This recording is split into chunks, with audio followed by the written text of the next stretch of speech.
It's 5:33 p.m. Debbie, if you could do roll call. Yeah. Chair Emma Wood. Present. Vice Chair Jenna Leon DeLulo. Present. Kristen Beard. Present. Cody Phelps. Present. Rhonda Wilcox. Present. We have City Council Liaison Tina Prang. Present. Staff, we have Director Christina Underhill and Deputy Director of Parks and Recreation Adrian Torres. Thank you. We have the minutes from the December 11th meeting. Any comments, questions, additions to those? Okay, do we have a motion to approve the minutes as written? Motion to approve. Do we have a second? Second. All those in favor of approving the minutes, please say aye. Aye. Anyone opposed, please say nay. Okay, minutes from December are approved. Any public comment come through last minute? No. Okay. Cool, well, we can roll into new business, getting it over to Christina for a staff update. Yeah, so we did mention at the December meeting, we've had some promotions within the department. The most recent promotion that I don't believe happened until after the meeting was Tim Holt, who's been a park supervisor for the city of Inglewood for almost 20 years, was promoted to open space manager. So he's has some big shoes to fill, obviously, with Adrian vacating that to become our deputy director. But other internal promotions included Andy Bethard, who you met at the December meeting, she was aquatics supervisor, now aquatics manager. And then we have promoted our maintenance tech, who has been a lifeguard and part of Pirates Cove for many years, actually, from maintenance tech to aquatics supervisor. And so he's looking forward to getting back into training our lifeguards and all things Pirates Cove related. So we have one open position currently, and that's for park supervisor. So if you know any good people out there, the position's open until next week. Next Friday. So yeah, encourage them to apply. We want somebody real solid that can keep that team going. It's a good crew out there. So those are the updates. All exciting. Great. And who, the new aquatic supervisor, his name? Cole Van Vliet. VANVLEET. Okay, cool. Yeah. All right, Gina, over to you for the Cushing Park update. Thank you. We are super excited to announce that Cushing Park is reopened. And it reopened on December 20th. So we broke ground and completed the project and reopened it within the same year. So again, kudos to the Parks and Rec team that did so much preparation prior to the bond even being approved to get that off the ground and going so that we could celebrate this milestone. The park has a new playground with a lot of really nice equipment for a variety of ages. And it has a brand new dog park on the west side of Inca. The dog park has agility equipment both on the larger dog park area and smaller dog park area. And we have seen so much activity at that park since we reopened it. People are really enjoying taking their dogs and being there. And I've seen a lot of people just gathering. So it is building community, and hopefully people are really enjoying the new amenities there. With that said, we are hosting a ribbon cutting next week on next Wednesday, the 14th at 4 p.m. The ribbon cutting will be at the dog park area. And so we are encouraging people to bring their dogs. We'll have some swag, and we're going to make some hot cocoa so that hopefully people kind of hang out a little bit, and we can kind of meet some new neighbors there. So if the Parks and Rec Commission is able to join us, we would love that. We would love to have you help us celebrate this ribbon cutting and the first completion of this first bond project. I do want to mention a comment we saw on Facebook related to the new off-leash dog park, which is fenced. We put the agility equipment in, and you see that in a lot of dog parks. Somebody made a comment about how kids are playing on it. They think it's playground equipment, and it's not. And one of our dog park rules is that all children must be accompanied by an adult. Obviously, we have a new playground across the way, so yeah, it's not very convenient if you have a dog and want to go to the dog park and you have a young child and want to go to the playground too. But if you see anybody out there with kids that are playing on it, it is dog agility equipment. The new playground is for the kids, not the dogs. So there's a separation in that. But I know we've had some use out there and some positive comments as well.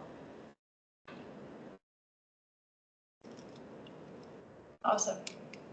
I've seen more teens. I think, it's been winter break, but like, it looks like there's something for everyone now at the park. Like, somebody can go with the dog, somebody can go with the kids, somebody can skate, someone can like eat a sandwich underneath the shelter. Like, it's a whole family affair now. It's a very diverse amenities park. There's a lot in Cushing for the size of its park, the size of what we have out there. So it's pretty exciting. Yeah. Cool. Gina, do you want to roll into the other parks updates for the bond? Sure, I would be happy to. Thank you. So Emerson Park, which is a smaller park, was scheduled to open or to start construction today, but with the inclement weather, they have pushed it back to next week. So Emerson Park will start, neighbors will start to see just the construction fencing going up and those crews starting to bring in equipment and, setting up their stuff. That's a smaller project, so it should go fairly quickly. And again, it is dependent on weather, but we aim to have the project done before July 4th, which is when that community has a large party in that park. So we hope to be done well before then, but that's like the ultimate, be done by July 4th at the very latest. So we're happy about that. That's moving along quite quickly.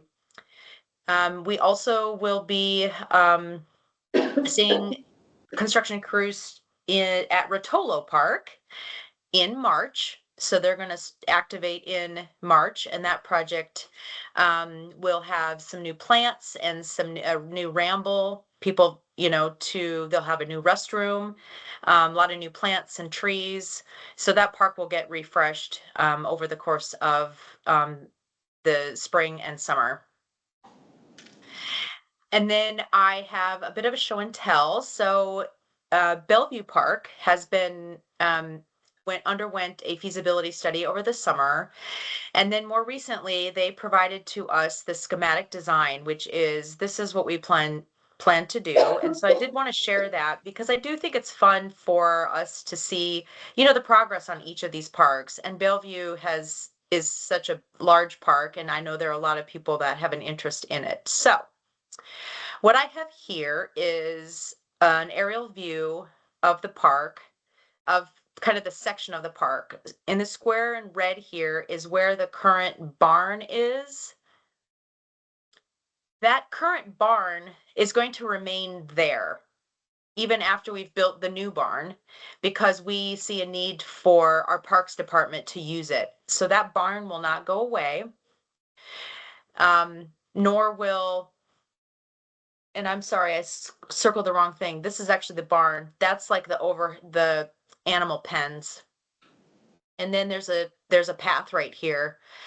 The new barn, the new farm area, it will be kind of more up top. So there'll be a lot of grading done to build up the earth right there in that space. So there'll be a new administrative building. I'm just kind of circling it with my cursor here.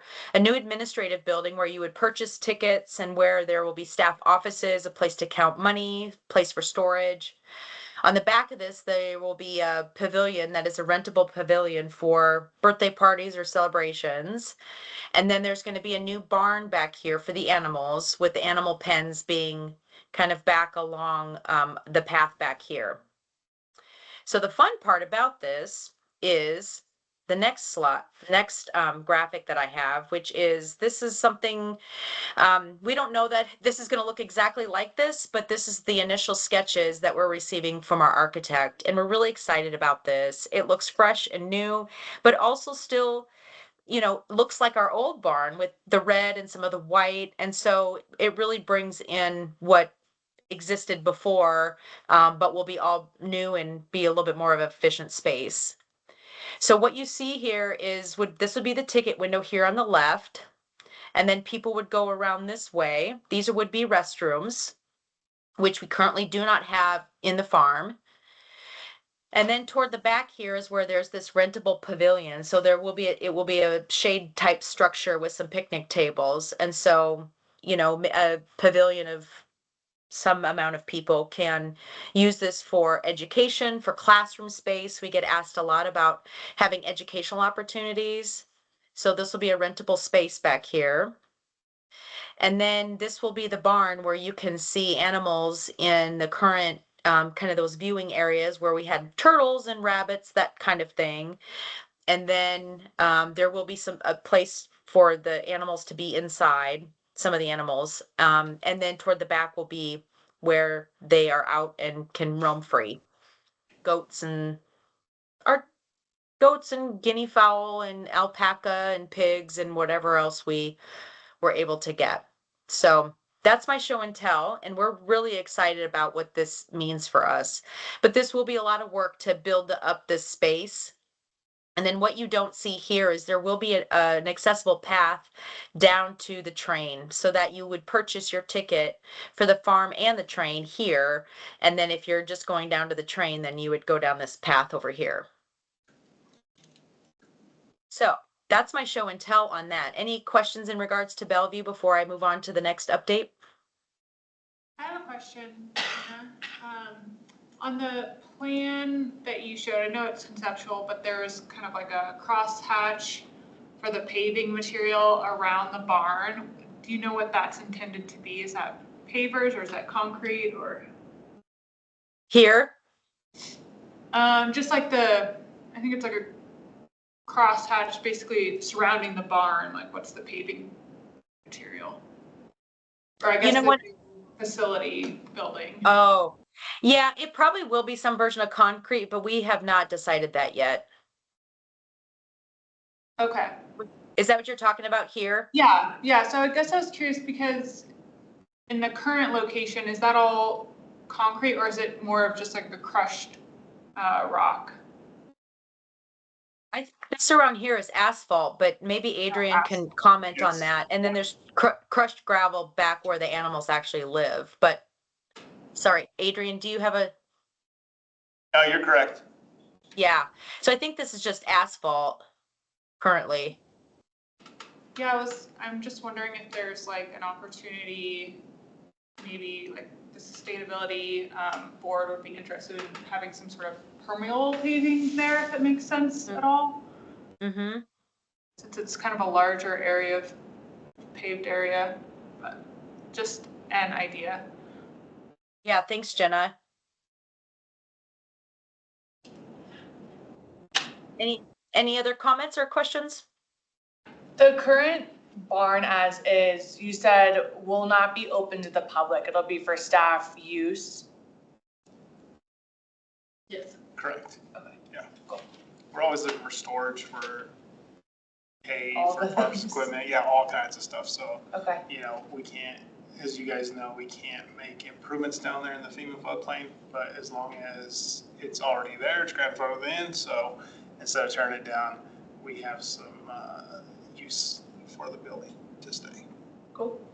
It may create confusion in the very beginning, but the nice part is the farm is up in the parking lot now, so it'd be hard to miss where the new location is.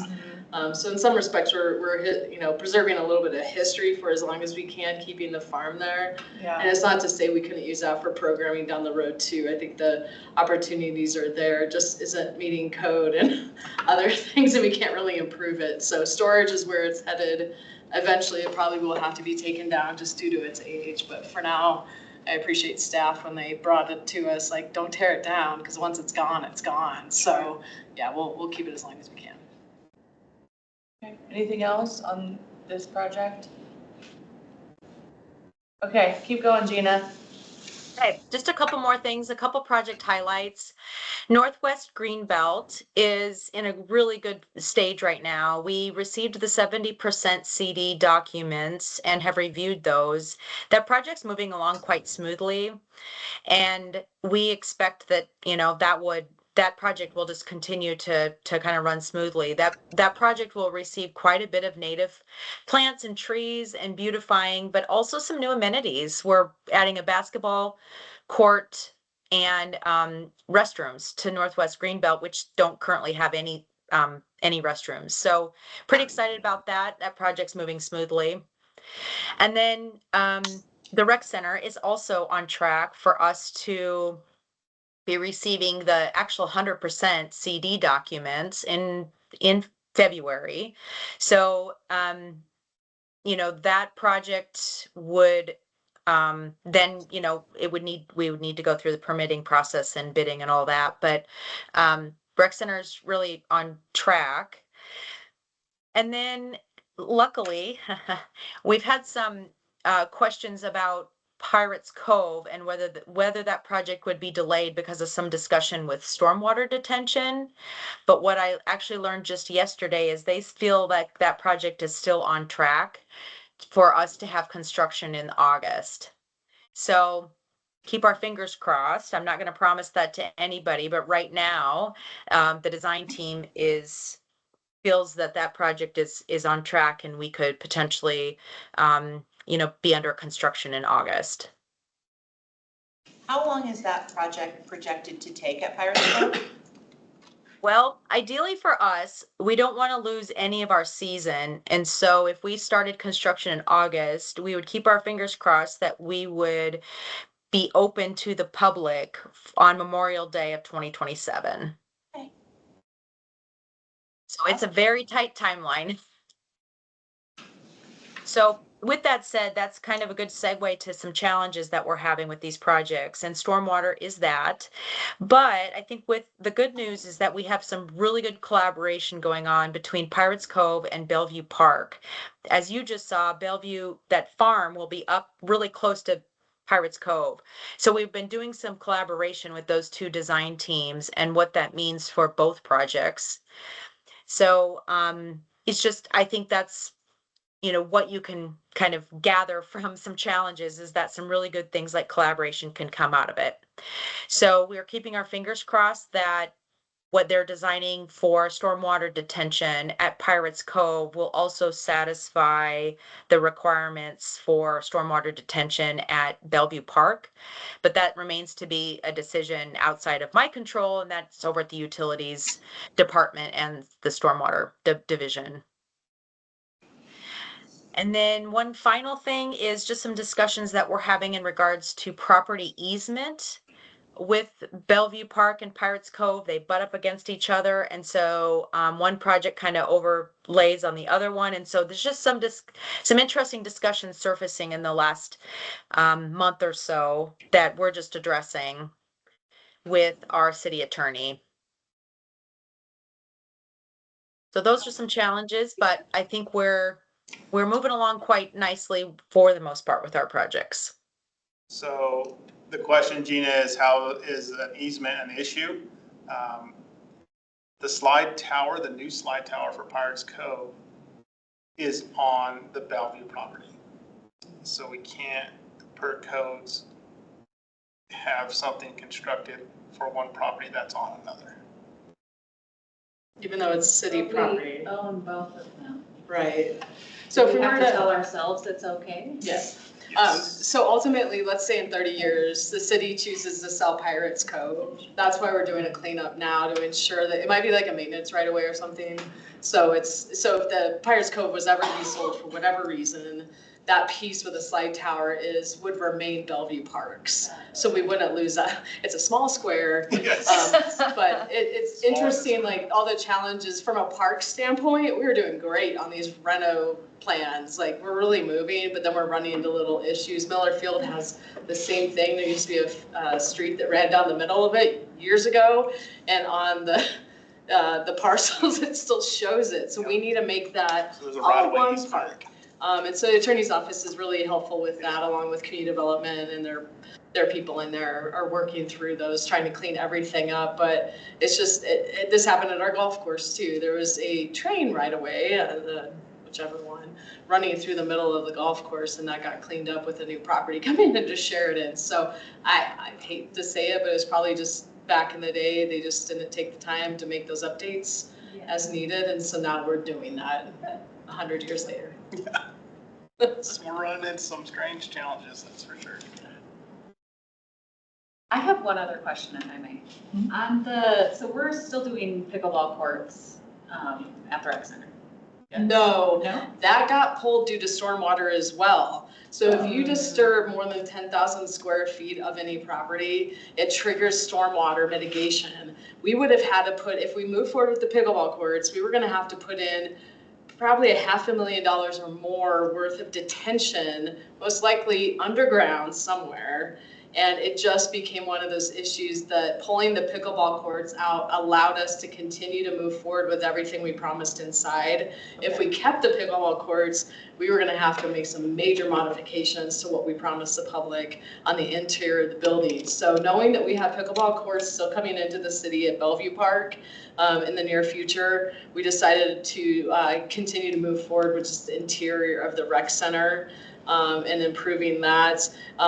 Staff-wise, we'll look at that back area of the rec center to see what we can make that, because we do need to do something with it to activate it, but I was just gonna we've say actually that. talked about that, might be the easiest option, because we have irrigation back there, and really right now it's just a sand base where little sand volleyball courts were. So it was an unfortunate discovery, but that's where Gina's mentioning stormwater has kind of became a thorn in our side a little bit with just making improvements that are exciting and what our public wants. We just don't want to invest millions of dollars underground that you cannot see. We're already doing that with irrigation, but that's much needed because it's 30+ years, so old. So And part unfortunately. of the reason I asked is I see that over in River Point, they're Oh, yeah. opening indoor Indoor pickleball facility. courts or Yeah. whatever, and so. So we'll meet that need just across the street. Right, Yeah. right, yeah, so, okay, well, opportunities. Yes, yeah. Good question. Okay, any other questions for Gina? Okay, thank you, Gina. We can roll into staff's choice. Go first. Yes, I'll go first. It's gonna be hard to beat Gina's show and tell, but I'll give a few updates. So Monday night council approved the drainage project at Broken T. We're removing soil from 1 through 6. This is on the east side of the river at Broken T. For those of you who don't know, Broken T was built on a dump, so we've had challenges growing turf in the fairways on the front 9 forever. So hopefully this project will improve the golfing experience at Broken T. So that should be coming hopefully pretty soon and be done by May. So what's gonna happen is for our 18 holes, we'll all be on the back 9. So the back 9, you'll play twice if you wanna play 18 holes at Broken T while we're working on the front. Finishing up construction drawings for Centennial Park grant. So we'll start the RFP process soon and hoping to wrap that up by the end of the summer. It should have little impact on the park overall. One thing we are taking into consideration is we're replacing 2 docks there. One was removed several years ago, so we'll start with that dock first, get that dock in, and then move to the second one. So there'll be a fishing dock at Centennial for the whole summer. Another announcement for you guys is summer hiring is going to start soon. So we're starting to gear up for that. Pirates Cove, hopefully mid-February, that will have the jobs open to start hiring lifeguards and concession stands. And so if you know of anybody that's looking for a summer job, please have them keep their eye out come mid-February, and we'd love to have them. What is the minimum age? 15. 15. Another exciting thing about Pirates Cove is that we only have 6 rental dates left. So we do private rentals of the park on Thursday, Friday, Saturday, and Sunday. So we're almost sold out, and they just opened at the beginning of the year. So staff over there is doing a great job promoting the park, and we're excited for the summer, and it'll be here soon. Do you know?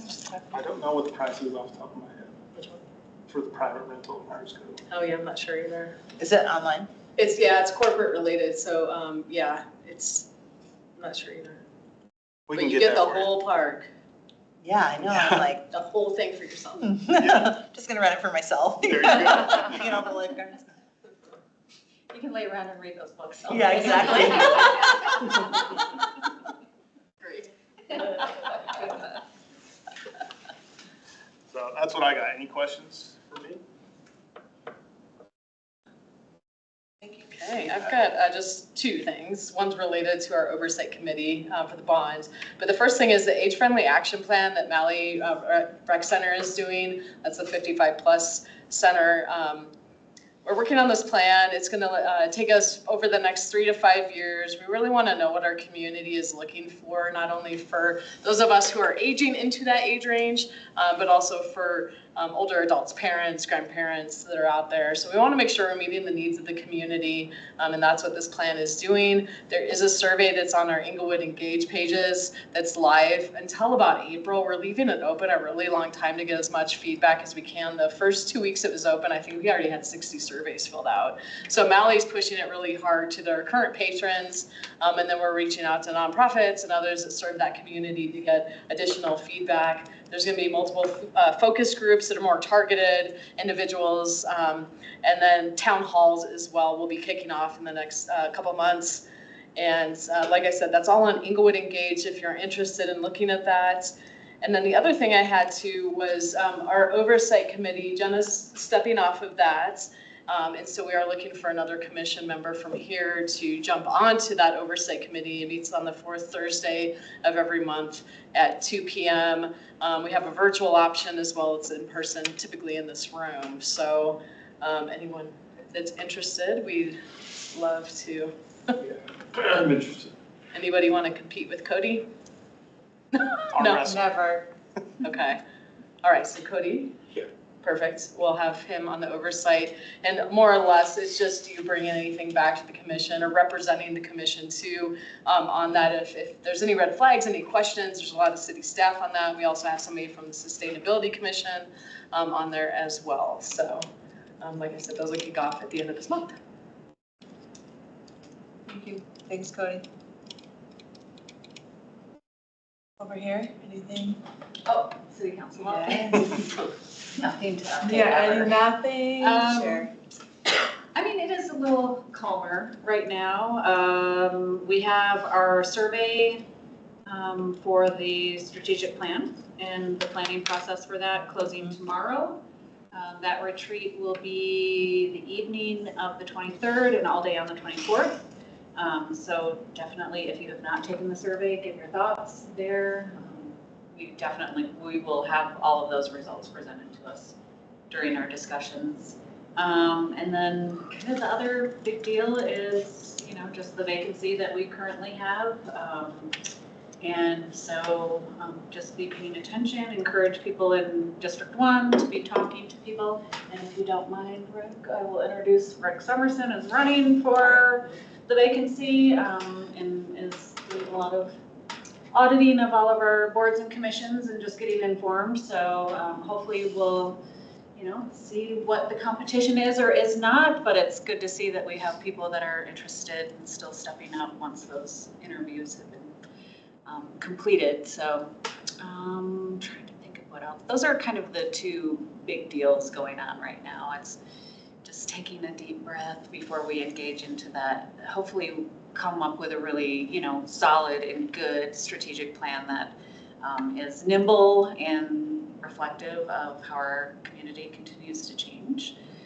And yeah, it's exciting times to be able to think forward like that instead of, a lot of times we get bogged down in stormwater and other issues like that. So definitely the planning process is a fun time. Do you know what the response has been to the survey so far? I don't know. We haven't been presented with numbers. I know that it's out on the Engaged Inglewood page. We've been having pretty decent participation on surveys, so I'm hoping that it's significant. I think even with the South Broadway revitalization project, like a lot of people are showing up and wanting to have their voice heard. So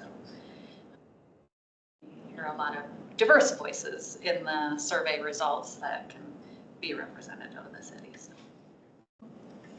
Debbie, anything from you? Okay, we can move to commission's choice. Is there anything you guys want to bring up? I have something. Everyone loves Bates Logan, that everyone loves it. So much so, there has now become a little bit of a parking issue. On the sidewalk on Bates, there is like a handicap accessible ramp area. Also where a lot of the kids who are now going to take their bikes are able to get their bikes up, and people are parking in front of it constantly, which there's no parking signs.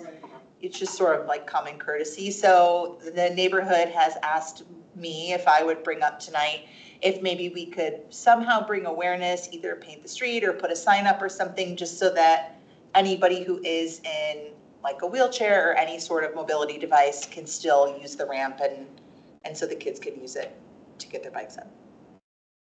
Absolutely, we'll talk to the traffic division tomorrow. And see what we can get going. It almost seems like we should have no parking there, because not only people coming up in wheelchairs, but if like someone needs to pull up in a van. Right, and let someone out. I think it just wasn't an issue before because the park wasn't being used as much as it is now, so it's like a good problem to have. Yeah, absolutely. But you know, just the neighborhood brought it to my attention this week and said, could you please? We do have handicap parking on the other. In the other line. Yeah. On the other side, yeah. I hear, we'll get this, So- look into this one and. Yeah. It tends to be a Cybertruck. It does it, but you know, whatever. Anything else? No. Anyone else? Okay, well, with all business discussed, we can adjourn the meeting at 6:04 PM. Thank you all. Thank you. Good luck to you. Thanks. You'll do great.